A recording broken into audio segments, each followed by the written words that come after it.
President Obama's flashy fundraiser dinner in New York got a visit from the 99ers to let him know that without punishing the criminal bankers first, no tasty morsels would go down his election year cake hole.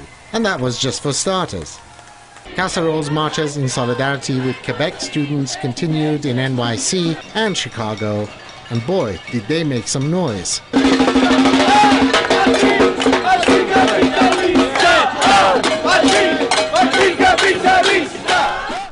The Windy City saw more action during the Chicago Five's court appearance on terrorism charges. Either that, or some trumped-up charges to do with posing for photographs next to 3 large glass bottles. Anyway, then there was the demos past the Nigerian embassy in Washington to let the boys from the oily black stuff know it's time to clean up their act and give the environment a break. And for all the 99ers decibels, a silent march marked Father's Day in New York to highlight the tragedy and serious threat of NYC's stop and frisk policy. No justice, no peace, and you know the rest.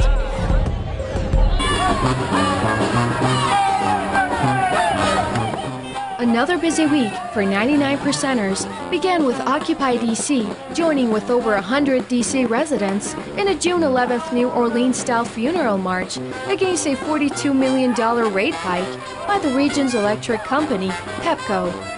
The nation's second worst rated utility service gives its executives pay increases and bonuses and spend lots of cash on a Wall Street Madison Avenue public relations campaign, asking cash-strapped families to pick up the tab. 3 of our Occupy Chicago members of the NATO-5, 3 of them, 2 tomorrow, are being indicted today. We expect they are going to be indicted with terrorism charges, and we believe those charges are phony and fabricated and were a means of justifying an extreme expense that the city of Chicago put forth in the build-up to NATO. They've been kept either in solitary confinement or away from visitors for so long that I haven't been able to visit them. Occupy Chicago turn out on Tuesday to show support and solidarity with the NATO-3 at the courthouse located on 26th and California. Brian Church, Jared Chase, and Brent Betterly, all young men in their 20s, have been charged with felony offenses, including material support for and conspiracy to commit terrorism, as well as possession of explosives. The court session was held to indict the 3 young men on charges which could lead to 85 years in prison. Lawyers for the defense were denied copies of the indictment, a move which, though legal, surprised even the judge. We're here today to be at a hearing for the so-called NATO-3 as they were being indicted on terrorism charges. The Illinois legislature adopted a state terrorism statute after the 9/11 attacks and has not been used since it was adopted until now.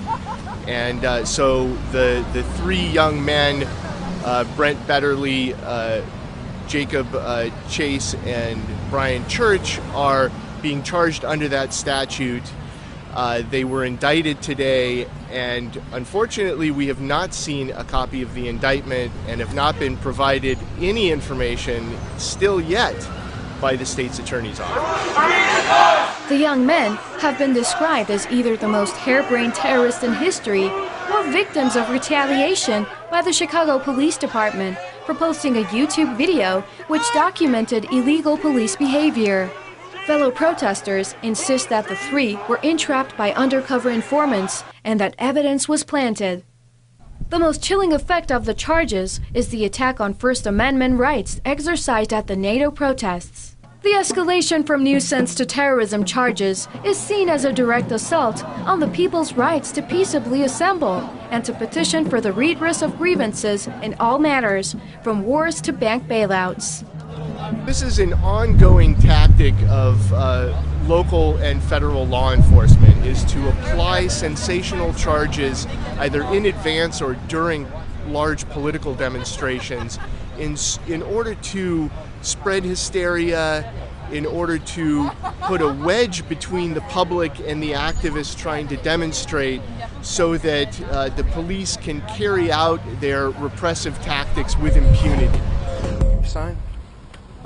99ers were busy across the nation on Wednesday. Tell Occupy DC joined a protest in support of the Ogoni at the Nigerian embassy against Shell oil. The Nigerian government and Shell have extracted oil from Ogoni land over the course of several decades, enriching themselves to the tune of billions of petrodollars and leaving the people with horrific environmental degradation and death. Protesters called for cleanup of the toxic sites and provision of modern housing, alternative drinking water, and other necessities. The Quebec student strike has caught the imagination of people across the world. I'm a student in Montreal. I go to McGill. I'm out here today to protest against tuition hikes, the rising cost of education, and against La Loi 78, which is Bill 78, going against our rights, I guess, as Canadians, and also in America, it's unconstitutional. So yeah, I'm out here. Free education is what it should be like. The Liberal government headed by Charest came in a few years ago and set a proposal to raise tuition by 75%, which is about like $1,365. Yeah, and ever since November, students have started actions against the Quebec government with tuitions, where it was like 35,000 out in the street. People started to go on strike in March and February. At the height of the strike, there was over 200,000 students on strike. Right now, that's all I have to say. Many of the participants in Casserole's nights are not students, but people from all walks of life who recognize the value of accessible, affordable education and its contribution to all of society. Occupy locations across the United States have called for weekly marches to show infinite solidarity with the students' infinite general strike. OWS NYC marches every Wednesday night from Washington Square to Union Square to demonstrate solidarity with Quebec students and to defend the right to assemble and protest. They call on students, workers, and debtors to join together on the Commons, finding strength in community and leaving fear of police intimidation behind. I think originally it started out as a solidarity march for the students in Quebec. I mean, for the tuition hikes, for Bill 78, both are deplorable. But as we started discussing this, we realized that in the United States our problem is far worse in some ways, and we just accept it. Student debt, outstanding student debt is currently over $1 trillion. They're set to raise or double the interest rate July 1st unless Congress acts. We need to really be vocal about this. Public education, higher public education should be free for everybody. And there should be zero-interest student loans. It would be great if they did a debt jubilee. I don't know if that's going to happen, but I think all these things need to be talked about. And you know, I think it's great that the students in Quebec really highlighted it for us, but now it's time for us to take this on and for us to fight. 679. It's 774. 257. Please try to start memorizing that one.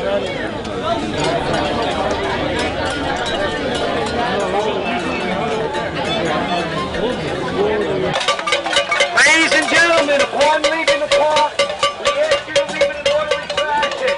Thank you, guys.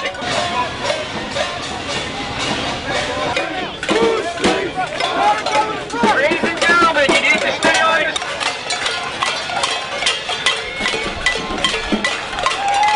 Let's go.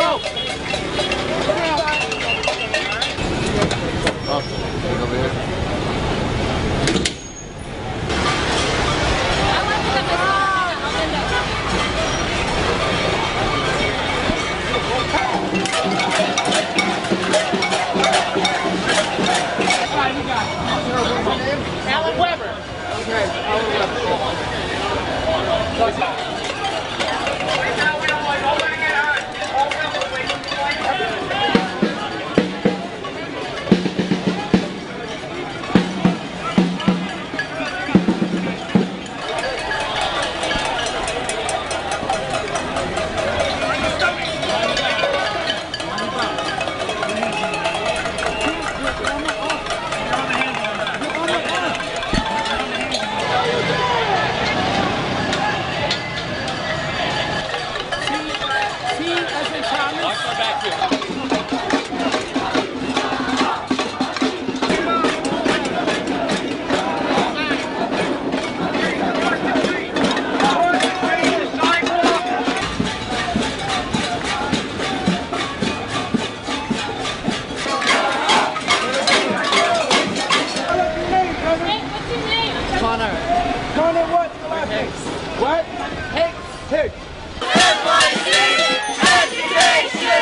A group of Chicago occupiers also marched up and down Michigan Avenue, banging pots, inviting onlookers to join them, and followed insistently by police until they wound up their march at their usual General Assembly gathering place.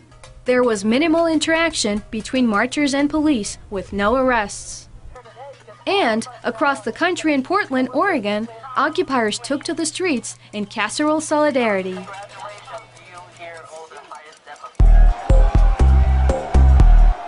It frustrates me that, people pronounce Occupy as being dead. I mean, if you look at sort of the peace movement in the 60s, there were ebbs and flows. You can't sort of keep going at sort of maximum full throttle for a decade. And, I think that all of Occupy have realized that, we're in this for the long game.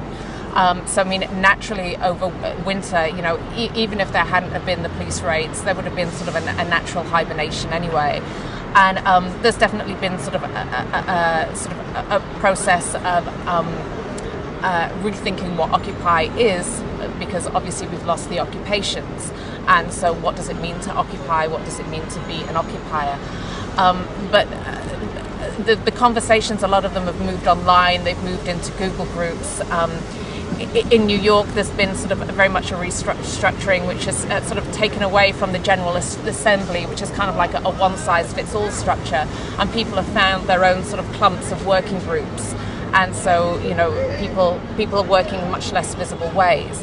But I think that once you turn someone into an activist, you can't turn that switch off. It's like sort of taking a bite of the apple. Once you have your eyes opened to this stuff, that they're not going to be shut again. So we have what Occupy has achieved is like a whole new generation of activists, and they're not going away. They're not going to all of a sudden wake up one day and not be activists. I think that a lot of people are looking around, waiting for the next thing that they can get behind, and I think that as things heat up towards November, there's going to be a lot of opportunity for people to make their voice heard.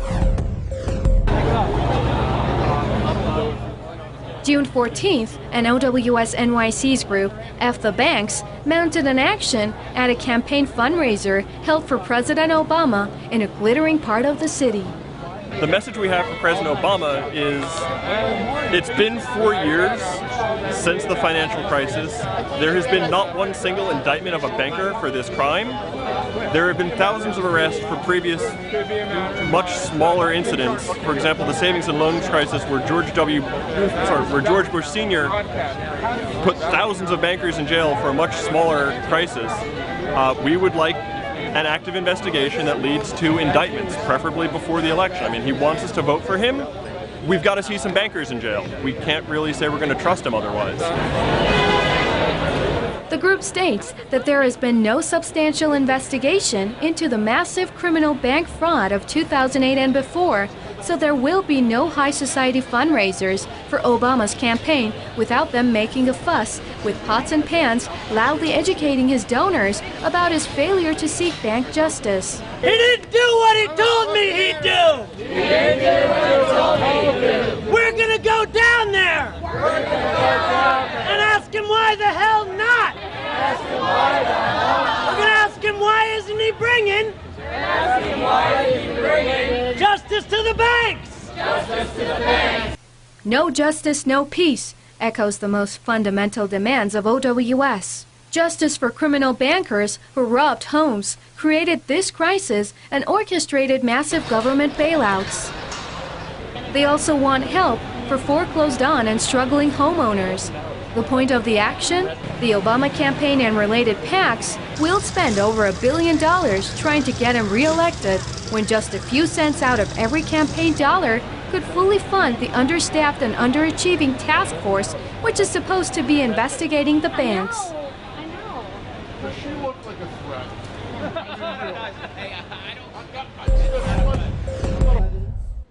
A noisy week of Occupy actions across the country ended quietly on Father's Day Sunday, June 17th. Civil rights, labor, faith and community groups held a silent march in Manhattan to protest the New York Police Department's stop and frisk policy, which permits law enforcement to confront people at will, question them, and pat them down for weapons or drugs. The march began at 110th Street between 5th Avenue and Central Park West and drew thousands of participants from hundreds of groups, including elected officials. It was a reenactment of the Silent March of 1917, when the newly formed NAACP silently marched down 5th Avenue to protest race riots and build national opposition to lynching. The 1917 march was a powerful symbol of justice and strength, and inspired this Sunday's action, which stretched several city blocks and called for an end to racially biased policing. More than 4 million New Yorkers have been targets of street interrogation since 2004. 90% of all individuals questioned and frisked were neither arrested nor ticketed. Although they accounted for only 4.7% of the city's population, Black and Latino males between the ages of 14 and 24 accounted for over 40% of stops in 2011. 9 of every 10 were found innocent of any wrongdoing. The march was silent as an illustration of the tragedy and serious threat all forms of racial profiling present to our society. Silence is a powerful force holding a mirror to the brutality of opponents. The NYPD's policy of racial profiling violates constitutional rights of New Yorkers, 4th Amendment protection against unreasonable search and seizure, and 14th Amendment equal protection. It not only discriminates, but actively seeks to humiliate innocent citizens and criminalize otherwise legal behavior, like walking down the street. The policy also undermines trust of police in communities of color and has failed to keep neighborhoods safe from gun violence. Sunday's silent march brought people of all races together in solidarity against harsh policies which harm immigrants and minorities. Marchers also emphasized that stop-and-frisk policy and racial profiling can't help but lead to tragic consequences such as the killings of unarmed teens from Florida to the Bronx, which have drawn national attention in recent months. As one organizer put it, "We march in silence to send a very powerful message. We want people, when they see the march, to think about what's going on. You know, if you chant, if you yell, if you scream, people think about what you're chanting or yelling or screaming. But when you're silent, they're forced to focus on this massive social problem." Let's observe the list. 204 people have been killed by the New York Police Department since Amadou Diallo. Ramali Graham is right there. We're going to stop the killing of unarmed Americans by the police. That's right.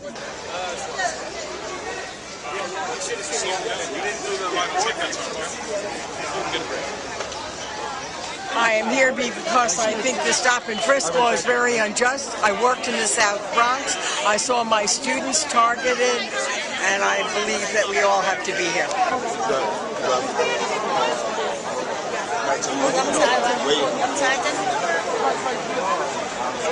Ballot or the bullet. Read it for yourself. The new Black Panther Party newspaper. The ballot or the bullet. Which way for black people? Stay informed, stay aware. The baddest and boldest newspaper in the land. Get it for yourself. Read the article. If you eliminate greed, you have the means to at least attempt to cure the other pathologies, which are racism, sexism, all of them. Those are tools of greed. Well, this is a very important day. Not only is it Father's Day, but every father should be out there with their child against this disease called stop and frisk by the one-man gang called the NYPD, which is really the biggest gang in New York City. They like to label all organizations and street families as gangs, but they are the true gang with signatures, colors, and all that. And they are stopping and frisking and throwing our youth in jail in record numbers. So we're out here to show our support and our solidarity with every other organization and union and family that's out here today.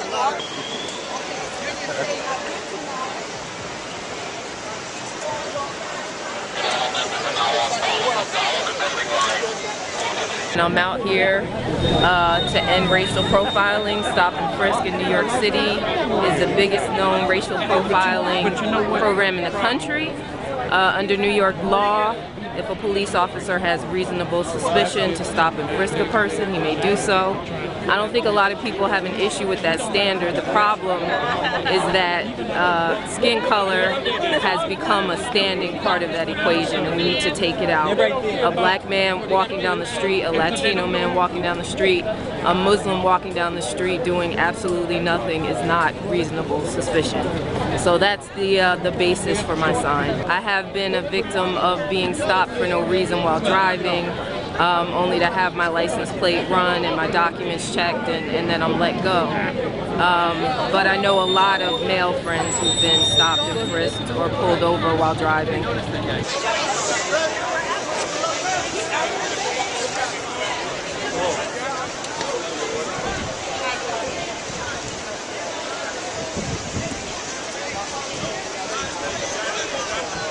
We came up from Connecticut to support New York, and we realized that racial profiling is a problem not only in New York, but also in Connecticut, especially in Hartford, Connecticut, which is where our branch is located, and it has to be something that's addressed. So we're in silent protest to just address the concerns of the community.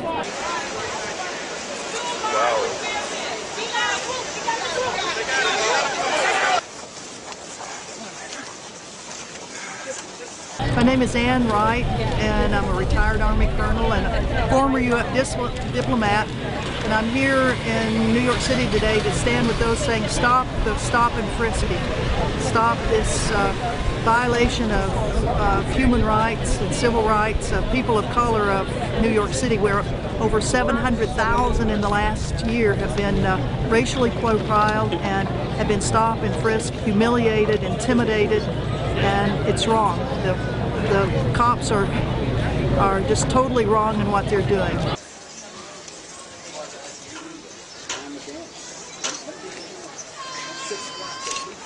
I'm out here to demonstrate support for the effort of the NAACP and their mission to stop the unlawful profiling. And I'm also out here to represent the veterans, all the veterans from all the wars, up to the present time, okay? That's why I'm carrying the colors, because this is an American issue. This is not a racial issue, it's an American issue, okay?